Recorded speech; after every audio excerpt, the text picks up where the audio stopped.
Hey, happy Friday. We've reached the end of the week. And this whole week, we've been challenging you to consider, what if you're more powerful than you know? Because we know that you are. So that's why we're challenging you to examine this. There's dozens of forms of power that we can have that we often don't recognize, or we don't walk in it even. This week, we've been looking at just 5 of these ways. Monday, we discussed the power of choice. And Tuesday, we looked at the power of your words. Wednesday, we talked about the power of the story you tell yourself. Thursday, we got real as we considered the power of overcoming the past. And today, we're going to wrap up this week by examining the power of wisdom gained. And I just want to point out, Wendy, did you notice how each of these areas of power, like Monday through Thursday, how they're all interconnected? Mm-hmm. Just one builds on the other. Yeah, they build on each other, and they go together like a puzzle almost. Because you have to figure out your thinking and what you're saying and what you're telling yourself, and all those things do build into more and more areas where you're like, oh, I can make all these changes. Right. And because they are intertwined, when you work on one area, it helps, it has a domino effect in a positive way on the other areas, and you step forward in all 5 of these areas, Let's break this down a little bit with the power of wisdom gained. Got a few verses here that I want to share straight out of Proverbs, chapter 4, verses 5 through 9. This is in the NIV translation. It says, "Get wisdom, get understanding. Do not forget my words or turn away from them. Do not forsake wisdom, and she will protect you." Interesting that there's a personification here of a woman. We're wise. Yeah. Do not forget wisdom, and she will protect you. Love her, and she will watch over you. So love wisdom, right? The beginning of wisdom is this: get wisdom. Though it cost you all you have, get understanding. Cherish her, and she will exalt you. Embrace her, and she will honor you. She will give you a garland to grace your head and present you with a glorious crown. So what jumps out at you, Wendy, about that? Just that wisdom can really guide everything. A lot of times I think people can think information is wisdom, right? We often believe, well, if I just knew more, then everything would be better. And it doesn't necessarily work out that way. Do you need knowledge? Yes. Do you need information? Yes. Do you need to understand how things work? Yes. But just knowing things doesn't make you wise. Right. Wisdom grows out of knowledge, but it also grows out of hardship and perseverance and practice and godly disciplines. And wisdom actually can weave its way through all those things we talked about: how you think and how you feel and what you do and the stories you tell yourself. Wisdom can weave its way through all of those things. So for our purposes of what we've been talking about, wisdom then is gaining knowledge. It's the information. It's putting this into practice so that you gain understanding, talking it through. You might meet with your coach. So now you have understanding on concepts that we're talking about, but the wisdom doesn't come until you apply all that and live it. And in this scripture, it puts such a high value on wisdom, this process of going through it, to the point where it says, though it cost you all you have, get understanding. So in other words, it is worth investing in to be able to have the understanding that leads to wisdom, because then that wisdom guides you for the rest of your life. Cherish her, wisdom, and wisdom will exalt you. Embrace her, and wisdom will honor you. It'll give you a garland to grace your head, like dignity, honor, and present you with a glorious crown. What a word picture. What a beautiful word picture of the outcomes of practicing this wisdom in our life and doing what it takes to get to the point of wisdom. That's amazing. It is. And it does take work. Like you just mentioned, though, it cost you all you have.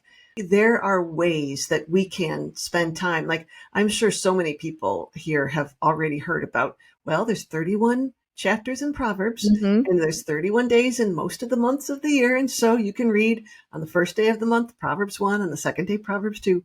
But practices like that actually can help. Right. Repetition on what is good and right and true and wise changes how you think. Right. and changes the stories you tell yourself, and then changes what your life looks like. Yes. But reading through Proverbs once in one sitting and then never looking at it again isn't going to do you any good. Right. So you bring up this principle of, again, you're developing a lifestyle of working on certain things, focus on certain things. And it's just so important. And we're not suggesting that you have to spend every dime you have and every minute that you have doing this. You know, it's just that the scripture is presenting this to get it through to us how important this is. It is worth some valuable sacrifice. It's worth investing in, you know. So what you're doing here right now, listening to us, that's one of the pieces. That's a great starting point, because we are giving you knowledge, information. We're breaking it down. We're giving you understanding. We're giving you ideas of how you can begin to apply this, to start walking it out, and how that leads to wisdom as you continue to do that. So like in a little microcosm, just being part of this podcast, weekdays as we put this out, you are walking in that path. Doing things like my masterclass. We mentioned that over the last couple of days, the masterclass that is the Make It Make Sense masterclass. That's complimentary. And I have it set up like a course, and it's on demand, and it's little chunks. It's actually 14 chunks that go through that. But it's in video, and you can just start walking your way through it. And it's free for you. But you will be amazed what you emerge with on the other side of that. It's not a little trivial thing. It's a couple of hours worth of instruction, of training, of knowledge, the information. And then as we get a little further in, the last third of it is focused on understanding. Like there's understanding woven through it, but the last half or the last third of it or so is really focused on deeper understanding and application of some concepts of, you know, and then at the end I give you some steps. Okay, like where do you go from here?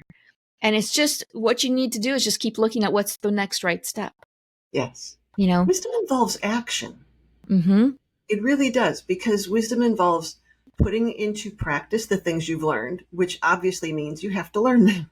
And so wisdom does involve a certain amount of action and looking for what is true, what is right, what is holy, what will take me to the place where life works well and God is being glorified and I'm bringing good into my life and the lives of others around me.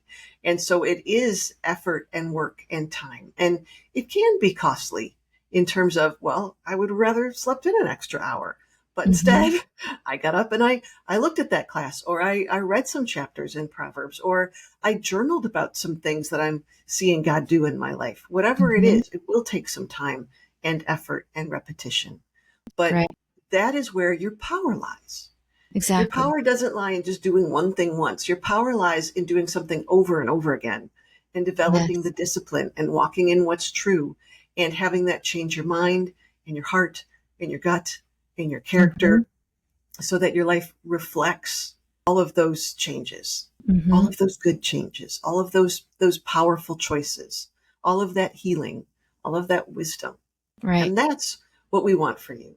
And this is one piece that you can look at and go, does this apply to me? How does it apply to me? Some of it does, some of it won't. That's up to you to decide what's going to work for you. But there's so many options out there that you can reach for and use to grow in wisdom and strength and a good sense of power. I love that you mentioned about how we learn these things, but then we have to go do with it. You know, wisdom comes from the action, from living certain things. I remember as a kid growing up, I was horse crazy, you know, like a lot of girls are. And then when I moved to Florida when I was not quite 21. I was like 20 and a half when I moved here. And I did a paradigm shifting thing of, well, why have I not done this? Like when I was a kid growing up, there were budget considerations and transportation, and it was far away, and it just wasn't possible for me to be involved with horses. I read every book I could get my hands on. I had someone gifted me a saddle, and my dad joked he was going to put it on some sawhorses so I could sit on it. And I did have sawhorses with the saddle on it displayed in my room. I didn't actually get in it and ride it, but you know, just different things. Like I would read and do all this kind of stuff. So I had lots of knowledge, but it wasn't until now I'm a young adult I moved to another state. My whole life changed. And that was the catalyst that made me start rethinking some things, thinking about what's possible. Things that I had like, it'll never happen over here. All of a sudden, it could happen. I could make it happen if I wanted to. And so I looked up in the yellow pages, because that's what it was back then. I found this place where they did training, and they also raised Arabian horses, which was my favorite breed of horses. And I went out there and I got involved and I started riding. And it was really interesting. Everything that I read and daydreamed and I rehearsed in my mind, it was very different putting it into action on the back of a horse. And there's things that I couldn't foresee, like how do you move when a horse abruptly spooks out from under you? You know, if you're coming up to a jump and your horse like skids to a stop, what do you do?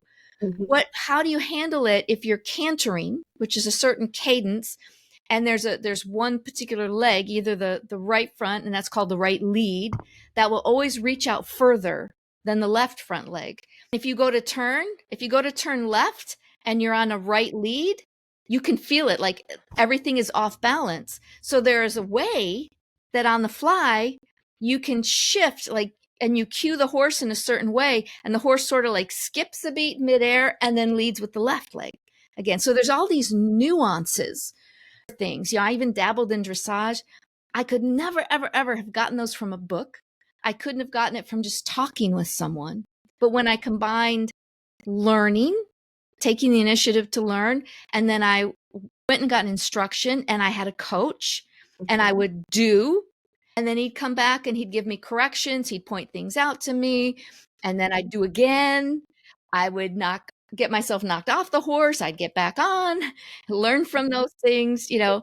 Same sort of thing again down the road, where after going through a divorce, and I'm like, okay, I'm reinventing my life. And I was like, okay, what's possible? And I went out and started taking sailing lessons. I read all about it, but it's very different when you're out there on the water.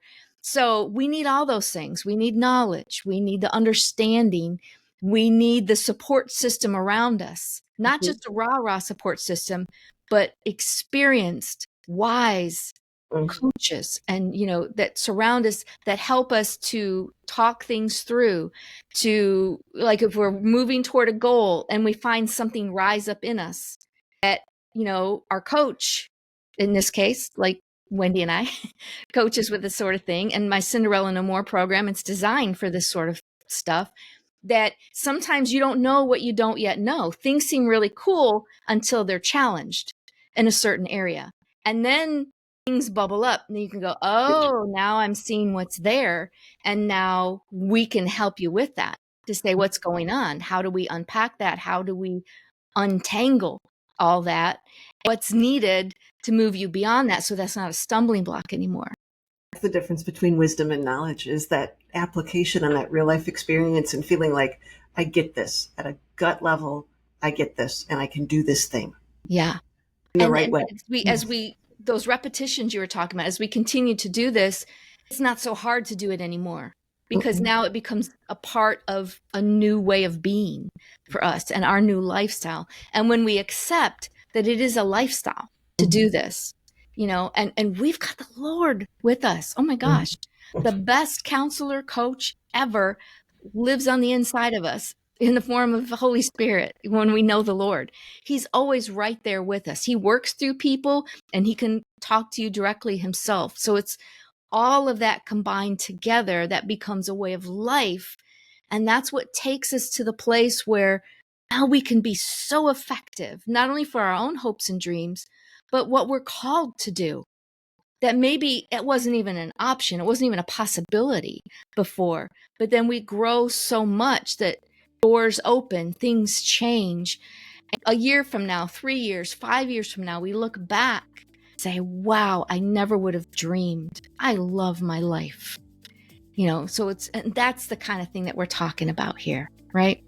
So we're so glad that you joined us for this week. I hope you found this really helpful, challenging, maybe inspiring, and I hope we gave you just a few practical nuggets to get started with. Remember, that's just the start of these things. We'd love to hear from you and hear what impacted you, maybe what you're struggling with. If you're looking for a next right step for yourself or whatever, maybe we can make some recommendations. Just reach out to us at hello@AnnetteChesney.com. If you're listening on a podcast platform, if you go in the show notes, you'll see a little hyperlink that's to text us. You can literally send us a text and we can get in touch and chat a little bit. We would love to hear from you.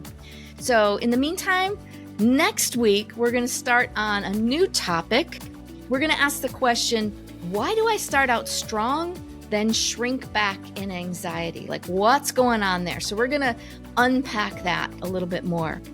We encourage you to just continue pressing forward, partner with God, continue on these little steps of growth that you're taking, and just try to emphasize just being 1% better than you were yesterday or the day before or the week before. Once again, that email address you can reach out to us is hello@AnnetteChesney.com. Be sure to check the show description. We've got some links to some other resources and some other next steps for you. But keep going. Keep moving forward. You're doing so good. We're so proud of you. But we know that your best is yet to come. So reach for it. Challenge yourself. Stretch and grow so you can achieve that best that God has for you. We'll see you next week.